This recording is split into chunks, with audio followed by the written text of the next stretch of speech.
Ya, kalau sebelumnya ada silang pendapat antara PPATK, Menteri Keuangan, bahkan Ya, juga Mahfud MD, Menko Polhukam terkait polemik 349 triliun dugaan transaksi mencurigakan. Tapi tampaknya besok akan menjadi waktu Pak Mahfud MD akan buka-bukaan soal 349 triliun. Sebenarnya sebagai kita masyarakat sangat awam dengan tindak pidana pencucian uang. Juga kita nggak tahu kalaulah mereka begitu saling tolak, saling bantah perihal uang 349 triliun atau transaksi. Jadi uang ini punya siapa? Itu akan saya bahas di Apa Kabar Indonesia malam hari ini. Di Studio TV One, Bang Saur Siagian sudah bersama dengan saya. Bang Saur, selamat malam. selamat malam, Mbak Koordinator Caca. tampak kita, Bang Saur Siagian. Saya juga telah tersambung dengan dua narasumber saya lewat sambungan Zoom, mulai dari Pak Yunus yang merupakan mantan Kepala PPATK dan Ibu Yenti Garnasih merupakan pakar TPPU. Selamat malam Ibu Yenti, selamat malam Pak Yunus. Selamat malam. Ya. Assalamualaikum warahmatullahi wabarakatuh. Baik, sebelum saya ke Bang Saur, mungkin terlebih dahulu saya ke Ibu Yenti karena Pak Yunus tampaknya sedang bersiap untuk mencari tempat untuk menjawab pertanyaan dengan saya. Saya ke Ibu Yenti terlebih dahulu deh. Ini Bu Yenti sebagai pakar TPPU. Kalaulah masyarakat mungkin kita punya pikiran atau pola pikir yang sangat sederhana. Tapi yang kita lihat saat ini adalah saling bantah mengenai perihal 349 triliun. Menteri Keuangan mengatakan bahwa yang bersangkut paut dengan kita ini nggak segitu, hanya sekitar 3,3 triliun, tapi Menko Polhukam akan buka-bukaan juga besok. Seperti apa Bu Yenti melihatnya? Ya, kalau saya melihatnya ini adalah karena yang dipermasalahkan adalah LHA dari PPATK, berarti kan ini sudah masuk ke ranah hukum pidana ya, hukum pidana. Mau masuk proses ya, proses hukum pidana. Dari LHA PPATK itu adalah transaksi-transaksi yang mencurigakan, ada TPPU gitu ya, ada TPPU diserahkan kepada penyidik.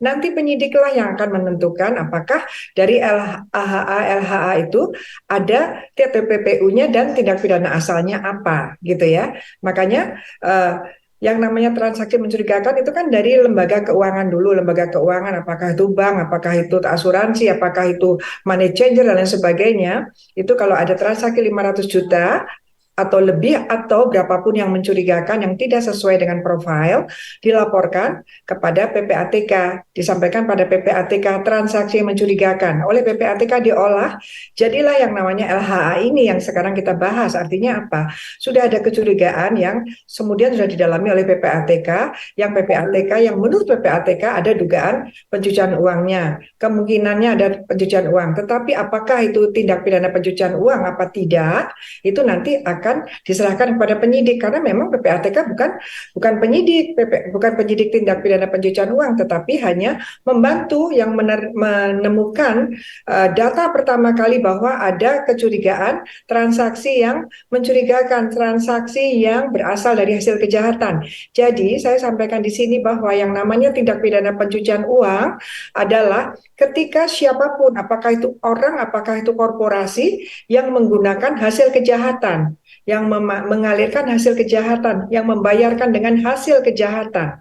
Yang ada di PPATK adalah aliran ketika uang hasil kejahatan itu mengalir, digunakan untuk membeli, digunakan untuk ditukarkan misalnya di money changer dan lain sebagainya. Itu TPPU. Jadi ada aliran yang untuk membayar, aliran yang ditukar di money changer, aliran yang dimasukkan ke perusahaan misalnya, tetapi uang itu berasal dari kejahatan. Kejahatannya apa? Dalam pasal 2 ayat 1 ada 25 jenis dan kejahatan apa saja yang motivasinya keuangan dan ancaman pidananya 4 tahun. Kalau itu aliran yang berjalan ini yang mencurigakan itu yang 497 triliun itu ternyata 449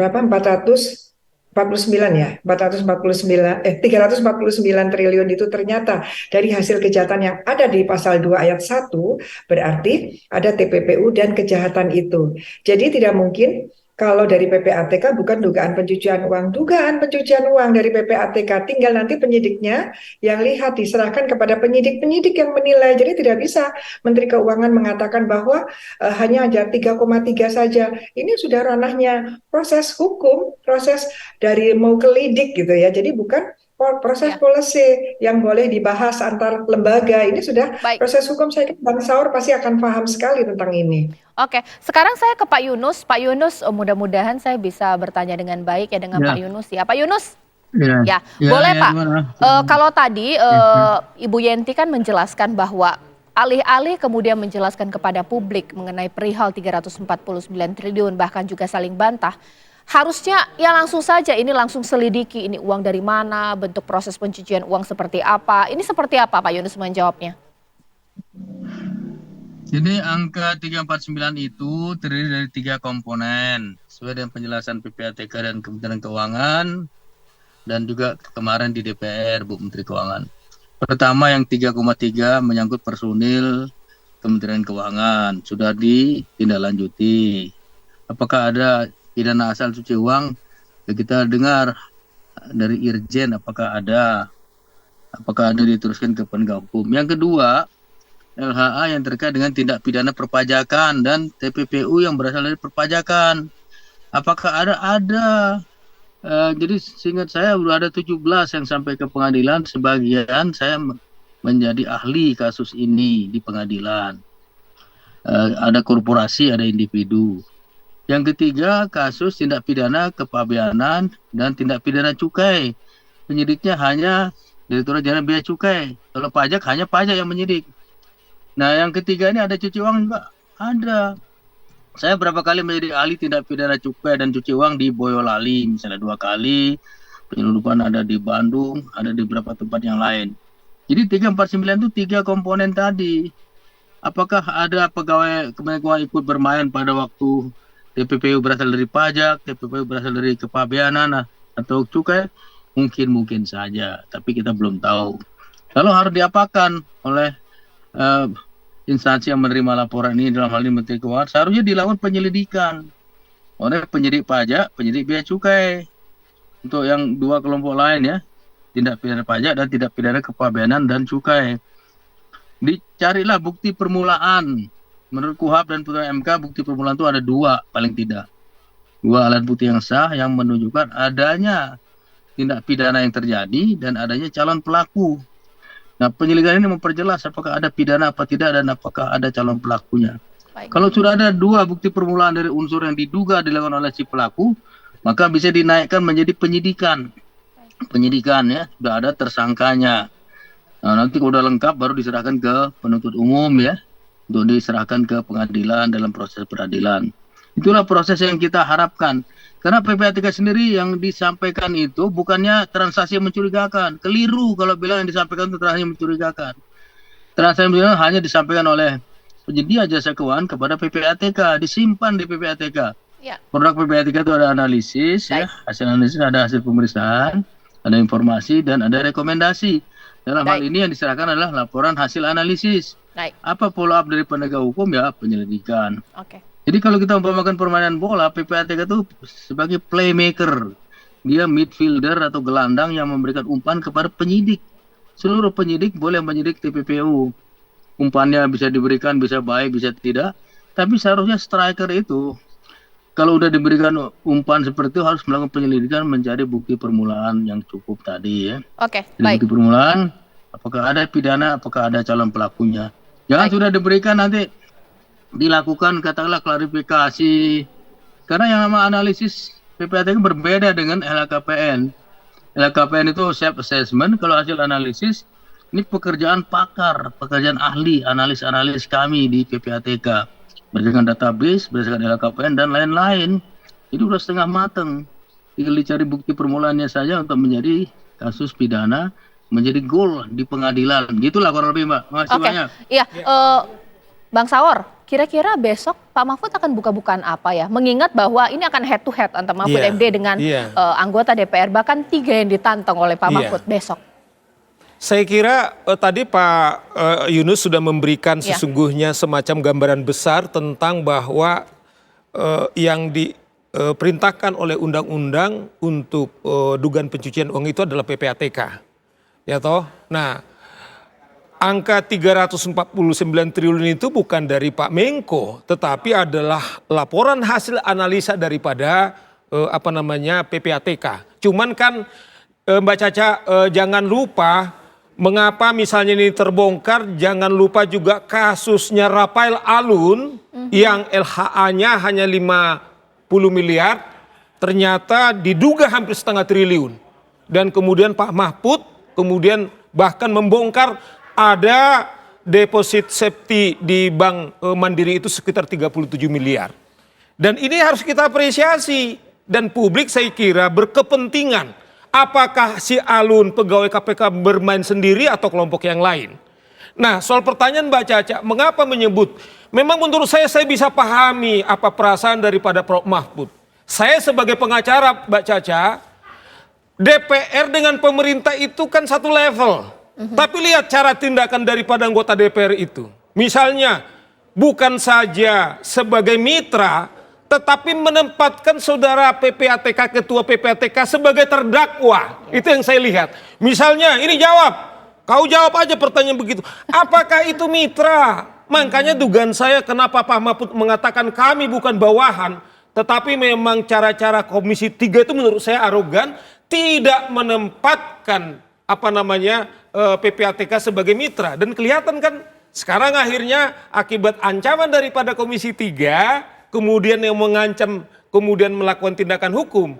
Ada seorang pegiat anti korupsi melaporkan, yaitu saudara Ivan dan juga Menko Equin dan Menteri Keuangan. Menurut saya nggak apa-apa. Nah, kita dorong Pak Mahfud sejauh pengetahuannya dia untuk membongkar. Misalnya Mbak Caca, mengapa DPR misalnya diduga ada aliran 1 triliun kepada partai misalnya. Ya. Mengapa Komisi 3 tidak mendahulukan ini? Sehingga mereka objektif. Baik. Dimulai dari bersih-bersih dengan mereka, tapi tidak kelihatannya mereka kebakaran jenggot. Karena Pak Mahfud sudah mencoba untuk membuka ke publik. Itu menurut saya. Sesaat lagi nanti saya akan ajak Anda untuk mendengar jawaban dari narasumber saya bahwa ini seakan terbelah didukung oleh masyarakat apa yang sudah dilakukan oleh Pak Mahfud MD. Tapi untuk sebagian pihak langkah yang dilakukan oleh Pak Mahfud MD dikatakan tidak sesuai dengan tupoksinya. Tapi mungkin pertanyaannya, kalaulah bukan Mahfud MD, siapa lagi yang kemudian melihat apa yang sudah dilakukan oleh PPATK mengenai transaksi yang mencurigakan ini atau transaksi ini yang harus dipertanyakan ratusan triliun pemirsa sesaat lagi. Ya baik, terakhir sekarang saya akan ke narasumber saya. Ibu Yenti, apa yang dilakukan oleh Pak Mahfud mungkin salah secara aturan. Tapi kalau tidak Pak Mahfud, siapa lagi kemudian membuka? Kita jadi tahu bahwa ada transaksi yang harus kita lihat secara bersama-sama. Bu Yenti. Iya, sekarang ini kan jadi empiris ya, empiris, jadi kenyataannya seperti itu. Artinya saya sudah pernah menyampaikan, saya tidak tahu apakah ini benar apa tidak, kan tidak rinci juga yang disampaikan Pak Mahfud, tetapi berguna. Jadi kan hukum itu kan ada utility-nya, ada kegunaannya, bukan sekedar aturannya bagaimana, tetapi kenyataannya ini sudah terlanjur.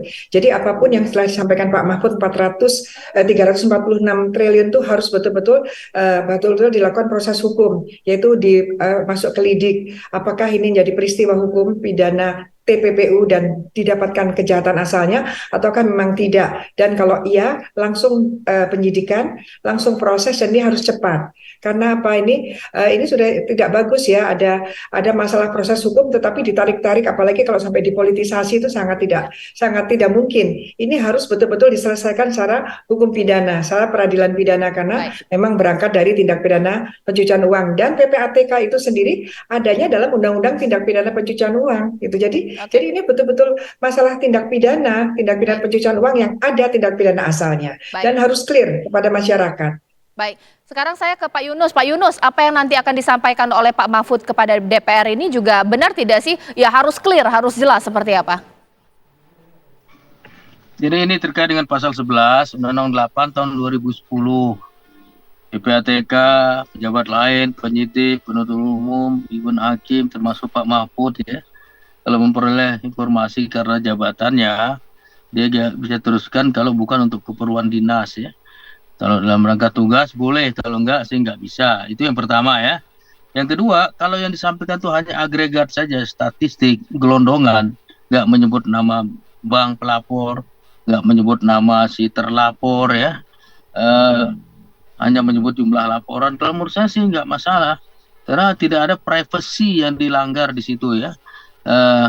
Cuman di sini kan yang bikin sensitif adalah karena menyebut angka yang secara gelondongan jumlahnya sangat besar karena meliputi 14 tahun periodenya ya. Nah ini yang sensitif, sama menyebutkan pegawai Kementerian Keuangan, pajak dan bea cukai. Jadi sepanjang itu tidak individual sebenarnya kalau menurut saya masih oke. Yang ketiga, kapan PPATK dan Pak Mahfud itu bisa buka? Kalau misalnya sudah masuk proses pengadilan, karena Baik. terbuka untuk umum. Oke, Atau iya. penegak hukum lain sudah buka-bukaan. Baik. Terpaksa PPATK kalau ditanya harus menjawab juga. Gitu. Baik, ya. Tapi nggak boleh dari awal PPATK melempar dulu Baik. ke publik.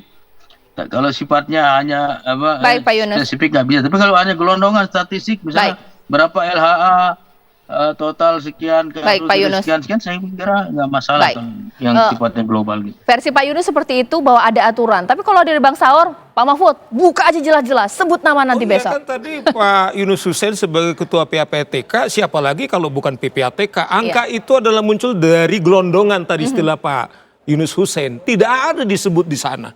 Saya kira demi undang-undang Pak Mahfud itu kemudian dilindungi.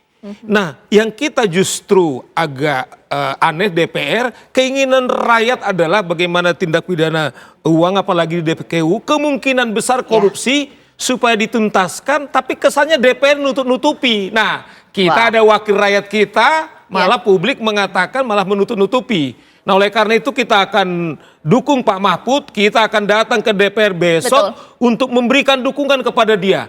Supaya ini dibongkar karena apa? Kita sangat sakit sekali bahwa seperti dibilang Pak Mahfud, kita ke udara korupsi, ke laut kita korupsi, di darat kita korupsi, ke kiri kita korupsi, di kampus kita korupsi. Nah, ini saatnya Republik ini bersih-bersihan. Ya, Dimulai dengan kasus dugaan pencucian uang di DPKU ini Mbak Caca. Baik, kita tunggu nanti besok bagaimana buka-bukaan Menko Polhukam di depan DPR. Pemirsa, seakan-akan ini head to head ya antara DPR Komisi 3 dengan Mahfud MD. Maju terus, Terima kasih Bang Saur, Bu Yenti, terima kasih Pak Yunus, terima kasih. Kita tunggu esok bagaimana nanti akan berlangsung. Ini menjadi akhir Apa Kabar Indonesia Malam. Saya Caca Anissa, terima kasih. Selamat malam.